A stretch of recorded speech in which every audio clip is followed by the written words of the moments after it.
Welcome back to AS Level Genius. So today we're going to continue the paper that we were doing last time. So I'm going to do questions 6 to 10. So let's begin. Two projectiles, X and Y, are fired into the air from the same place on level ground and reach the same maximum height. Projectile X is fired vertically upwards and projectile Y is fired at an angle to the horizontal. Air resistance is negligible. This is important. Which statement is correct? So let's read all the statements first. X and Y are at rest at their maximum heights. Okay, let's see. Let's evaluate this. So in this position, yes, vertically and horizontally in path X, this is at rest. But when you look at path Y, vertically it may be at rest, but horizontally it's still moving, which is why it continues its path. So this cannot be true for both statements, X and Y, for both X and Y. X and Y are fired with the same speed. This does not necessarily need to be true. It could be fired at different speeds. We don't know. So this I'm not going to take into consideration too much. X and Y take the same time to return to the ground.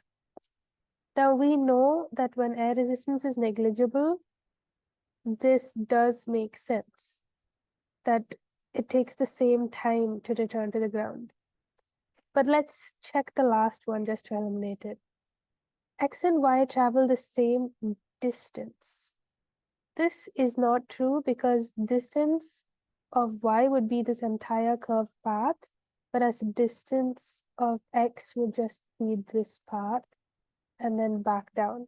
So it's not guaranteed that both of those are equal. So this option's canceled out. Since this option's we're not very sure with it, it doesn't necessarily need to be true, but this is always true. When air resistance is negligible, since they're from the same maximum height and same place, they will reach at the same time. A small glider moves along a horizontal track as shown. At each end of the air track, the glider has a perfectly elastic collision. Perfectly elastic collision means kinetic energy initially of the glider is equal to kinetic energy after the collision of the glider with a fixed buffer. The glider moves at a constant speed between collisions. Which graph represents the variation with time of the velocity of the glider as it moves between the two buffers? Okay, so let's see if we can eliminate options. First of all, option A shows that speed is decreasing, right? But the widths of these bars are approximately the same, meaning it's a periodic movement, but each time the speed is decreasing.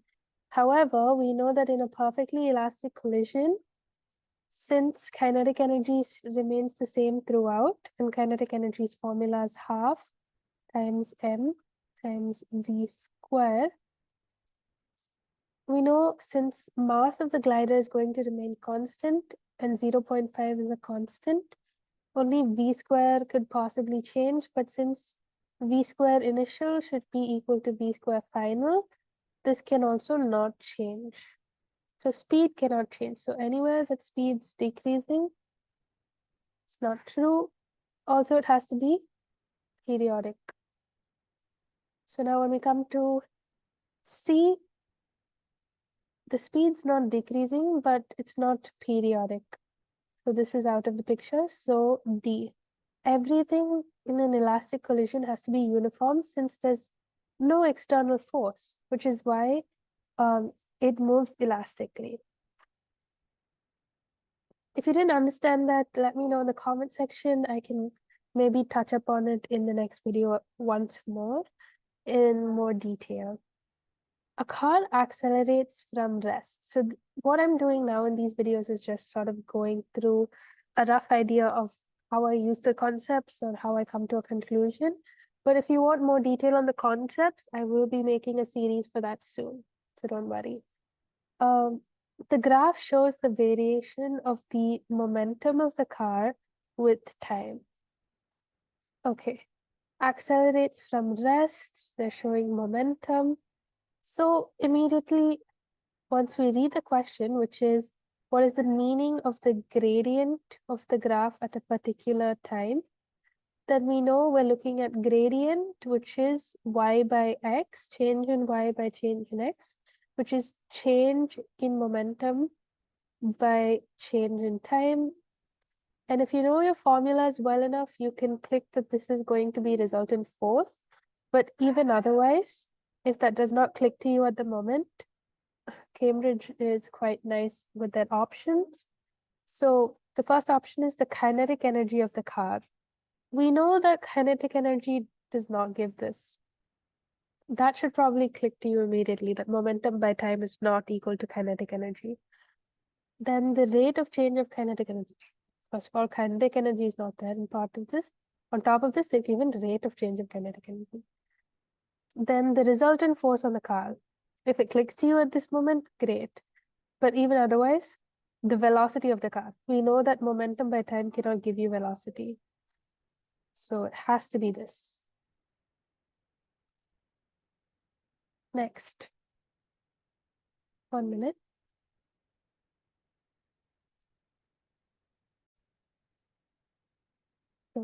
Ninth question. A ball is dropped onto horizontal ground and bounces vertically upwards. When the ball is in contact with the ground, the following forces act. The weight of the ball, contact force P exerted on the ground by the ball, and then the contact force N exerted on the ball by the ground. So what's important when you look at these three statements, the first thing that clicks is both P and N are contact forces, and the contact forces are exerted on the same two objects, just in opposite directions, right? Ground and ball, ball and ground.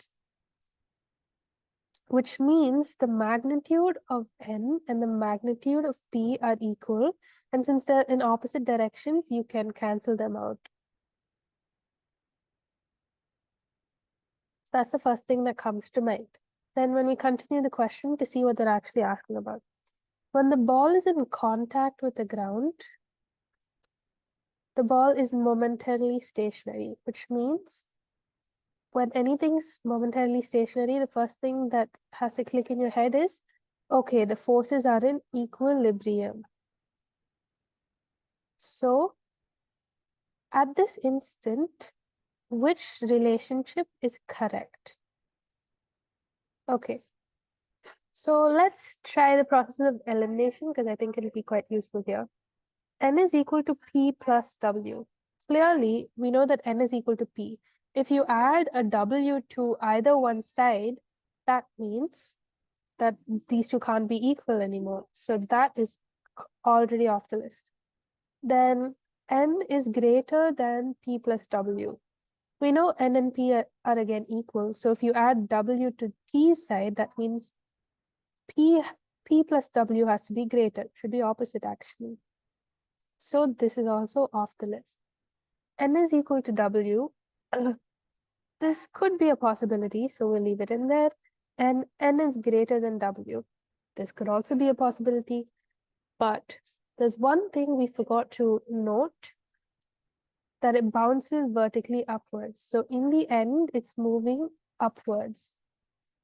This is what's going to help you decide between the last two, which is why it's always important, whatever you can draw out from the words in the question, you draw it out on the diagram. Or if they haven't given this diagram, you can draw the diagram on the side. So this is a very important thing to do. So now n cannot be equal to w because then the ball will remain on the ground stationary. Since it has to bounce back up, the upward force has to be greater than the downward force. In this case, the upward force is the normal force. So the normal force has to be greater than, force N has to be greater than W. Not normal force, force N. 10th question. A person stands on the edge of a high cliff that is next to the sea. So this is something we can draw out. So let's just not take the risk. Let's just draw out everything we can possibly draw. Physics starts getting fun when you start drawing out the diagrams, actually. Oh, that's a person over there. Person. My little person. And then there's sea. I just draw cliffs as if they're buildings. Just easier. The person throws a stone vertically upwards. Air resistance acts on the stone. I'm just going to fully read the question and then draw it out. The stone eventually hits the sea. Okay. So person throws a stone vertically upwards and it travels eventually to the sea. Air resistance acts on the stone. This is the most important. So I'm just going to highlight this. Which velocity time graph best shows the motion of the stone from when it is released until it hits the sea? So from its release until it hits the sea. So its entire journey. So let's try a process of elimination. Works here as well. Since air resistance is acting, first key thing to remember is that when it comes to looking at graphs, you need to look at 3 different aspects, and these will usually give you the answer. Gradient, first and foremost, most important thing. Or in some cases, area, some cases, y-intercept. So these are the factors that you can look at before coming up with any sort of conclusion. In this case, let's first take gradient because gradient is the most important. If we look at the gradient, let's see what information it gives us. Velocity divided by time will be our gradient. Change in velocity by change in time, actually. But I'm just going to write it as velocity by time. So, velocity by time, if it clicks into your head now, great, is actually acceleration. So, the gradient of the graph gives us the acceleration. You can think of it in this way, or you can just go, okay, this is a straight line, which means velocity constantly increases with time at a constant rate, which is false when we have air resistance acting on. Because acceleration cannot be uniform when air resistance is acting. And then let's look at B. So B is a curve upwards, and there's a negative direction and a positive. So it's traveling in 2 opposite directions because this is basically negative velocity, which we'll consider as velocity acting in the opposite direction, right? So we can automatically cancel out these 2 options because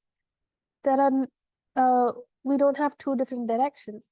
But in this case, it's first traveling vertically upwards, reaching a maximum point, and then traveling vertically downwards to the sea. So we need 2 different directions.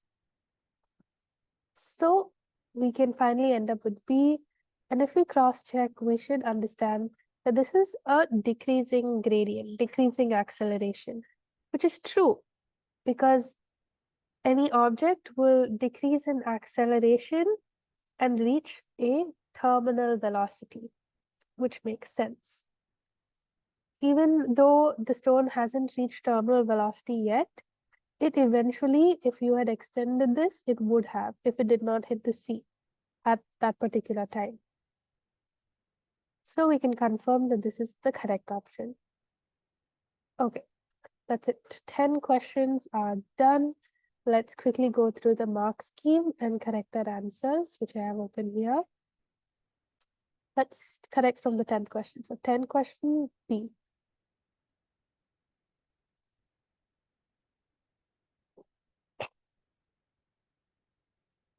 Got a pretty bad cold and no stylus yet either, so please forgive me for that. 9th question B. Correct. 8th question C. And 7th D. 6th is C. Okay, great.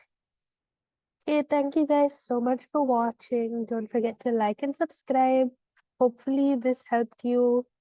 And if you have anything else that you want me to discuss or go through any sort of questions in more detail, let me know. Or if this level of detail is too much, let me know that as well. I can help out as much as I can. And thank you.